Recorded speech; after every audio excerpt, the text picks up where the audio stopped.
Dave Chappelle is simultaneously one of the most intelligent and insightful modern comedians, and also, I think, very wrong about the nature of modern social power structures and, broadly speaking, free speech as it exists in the world of comedy. Chappelle, by his own words, is a huge fan of the Lenny Bruce school of comedy. Chappelle looks at the world, sees this tension happening that reminds him of the Lenny Bruce era, and he confuses that tension for being silenced. Dave Chappelle has released 7 comedy specials on the largest comedy platform in the world, getting paid a total of $150 million.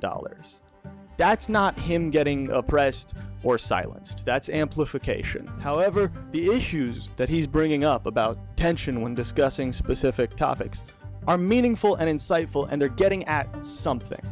So I want to talk about both the good and bad of Dave Chappelle today. I do think he's extremely talented, and I want to talk about how good of a comic he is and what he's doing that's so different from everyone else. But I also want to put that in a broader cultural context and explain why he is just looking at society through a lens that doesn't make sense considering what stand-up comedy has become. I've gotten a lot of comments on my videos saying, hey, please talk about Chappelle. He's often cited as the GOAT. And I would say, first of all, I don't fundamentally enjoy the discussion of like a GOAT of an art form. There are such distinct styles of comedy that it's weird to me to say someone is like inherently better than someone else. I'm going to compare Jesselnick and Dave Chappelle quite a lot in this video because I think Jesselnick is like the perfect opposite to Dave Chappelle in a lot of ways, and Jesselnick's existence points out some flaws in Chappelle's arguments about what comedy is.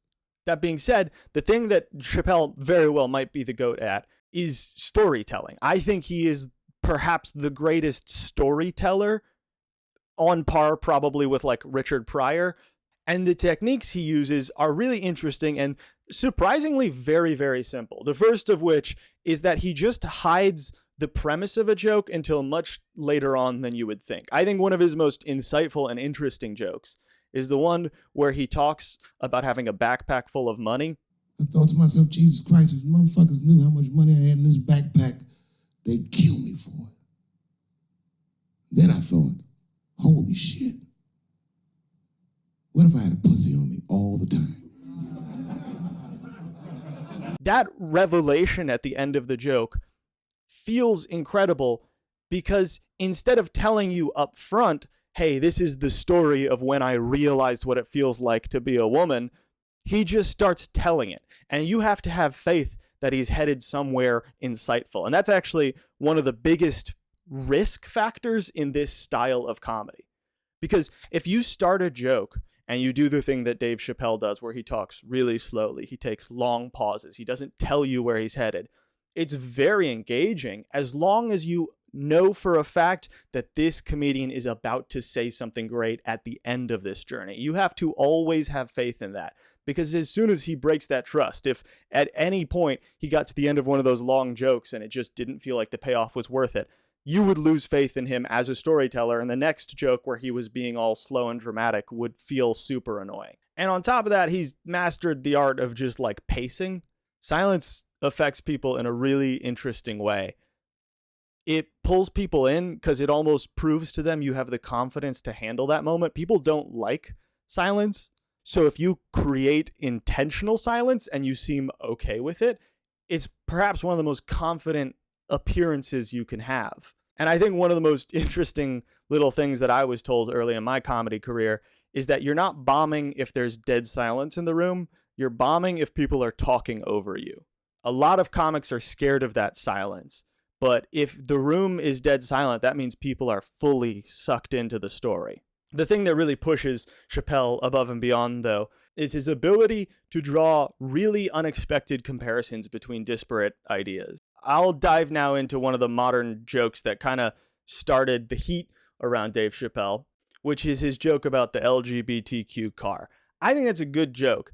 I know it got a little bit of backlash, but it's insightful. And I think the fundamental observation that the whole thing builds on is the idea that gay men are driving the queer car. That's a good observation. And if I had to take a stab at how he wrote this joke, I would say he noticed that little kind of intricacy of social dynamics and then just rolled with it. That's how you do a lot of good comedy writing, is you just ask yourself, if this thing is true, what else is true? If gay men are driving the queer car, where does each other element of the queer community sit within that car? And then you just flesh out that joke and keep expanding. And it makes it feel like this fully realized, very thoughtful thing. But really all it took was one initial observation.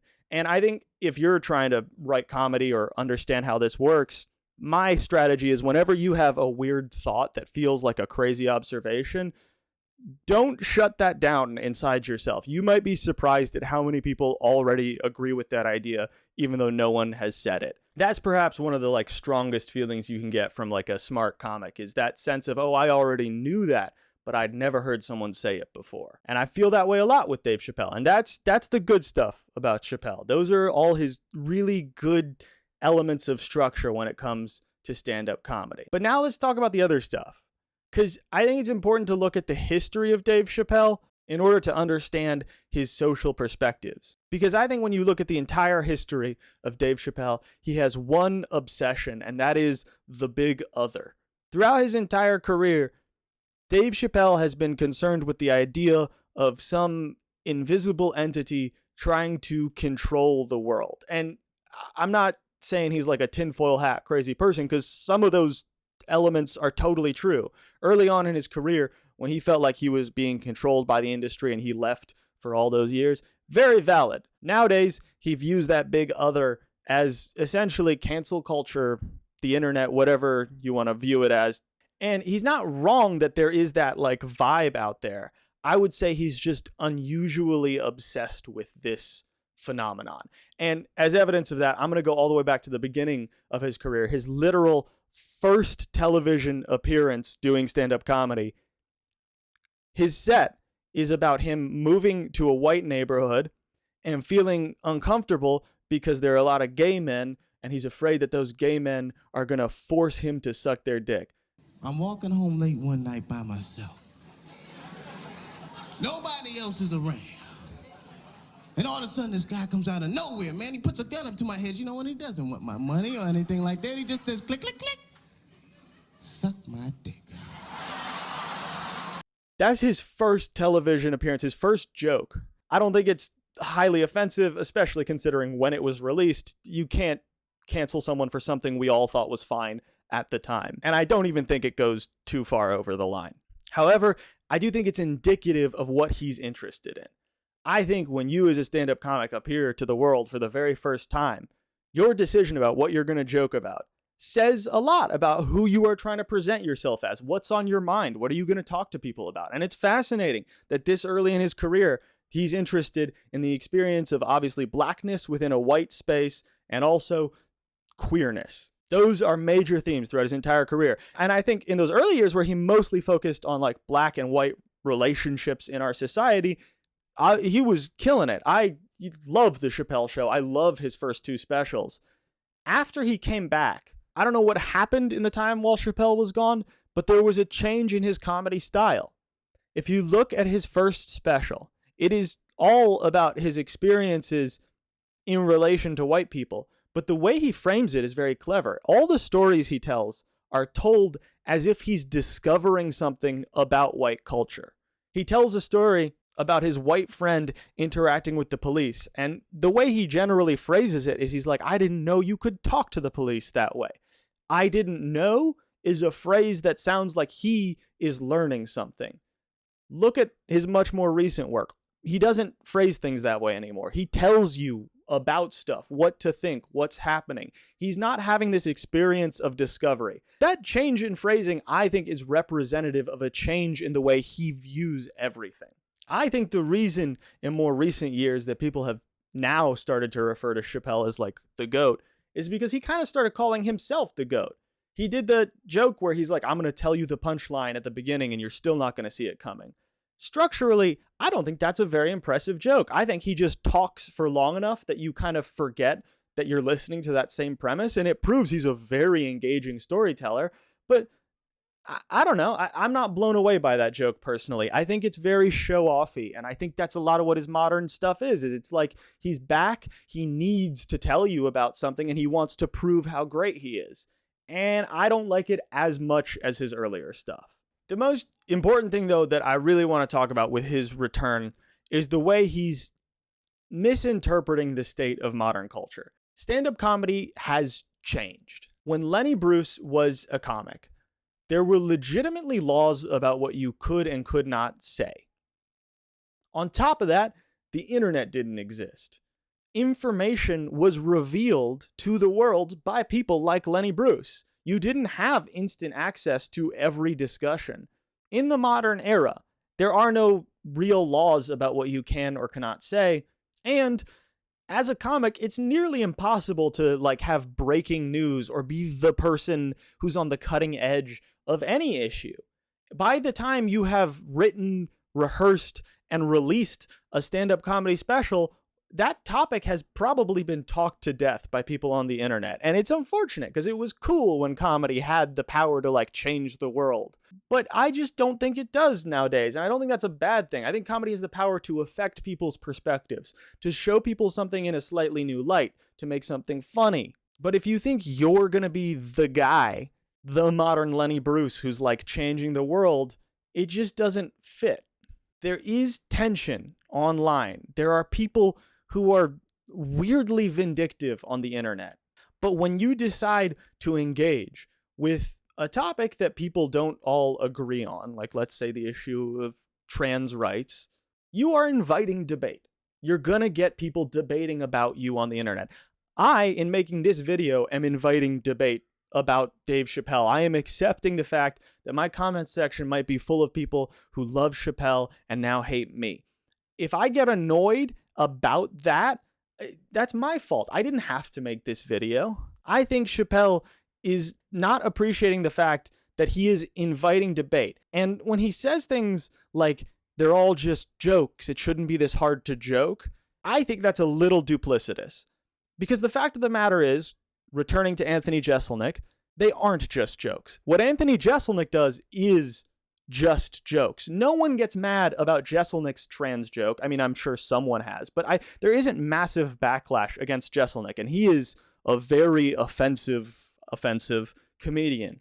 Dave Chappelle is not just joking. He is saying real things, and he has real opinions he is sharing. And to say those real opinions and then kind of hide behind the fact that it's just comedy, I don't like that argument. I think there are different styles of comedy, and some of them are just comedy and others are not. There is some truth, though, to what Chappelle is saying, and that is that people have an overly simplistic approach to analyzing what comedy can or cannot be. But I think it goes two ways. People on one side like to say that either everything should be joked about or nothing can. And people on the other side go, you are not allowed to talk about this topic, you are allowed to talk about that topic, yada, yada, yada. Neither side is right. I hate to be a centrist, but I think comedy is just language. There are not universal rules about what topic I can talk about in normal language. I'm allowed, as a human, I think, to talk about any tense topic I want. What you will do as a consumer of my content is decide if my opinions are hateful or not. I think comedy should be treated the same way, the same as normal language. You can joke hypothetically about any topic. Is that individual joke, though, a hateful one, or one that just includes a topic but is not hateful towards it? Personally, in my stand-up comedy, I have jokes about gender, the wage gap, cancer, 9/11. I'm not someone who is trying to say everyone should play it safe and only talk about their lane. But I think if you happen to go and watch any of those jokes, the underlying thesis of my joke, of my perspective in that joke, is not that I am making fun of that given community. But I think I leave it up to, whoever's watching to give me that feedback. Anyone who creates content or performs is in the service industry, essentially. You are giving a service to the people watching. And if all of a sudden there are laws about what you can or can't say, or someone is being silenced just for talking about a topic, yeah, then let's sound some alarm bells. But if people on the internet are just debating if they agree with the things you say, and you're still getting paid literally $20 million per special you release on the largest platform in the world, you're not being silenced. It's just not what's happening. I think we are actually in one of the most free eras of speech. There's just a lot of people who get to talk now. And that does kind of suck because there's 7 billion people and hundreds of millions of them have terrible opinions. But so what? Just ignore them. I'm going to get some dumb comments here. I know it. But I'm going to ignore them because usually most of the comments are pretty nice and friendly, and I appreciate them. I think that's what Chappelle should do because I do love his comedy when it's a little more reasonable than it's been recently. And I hope to see more of that in the future. Either way, I hope you enjoyed the video. I for my mental health, will not read every single comment, but I'm going to browse. And hopefully I'll see you in the next one. Have a great day.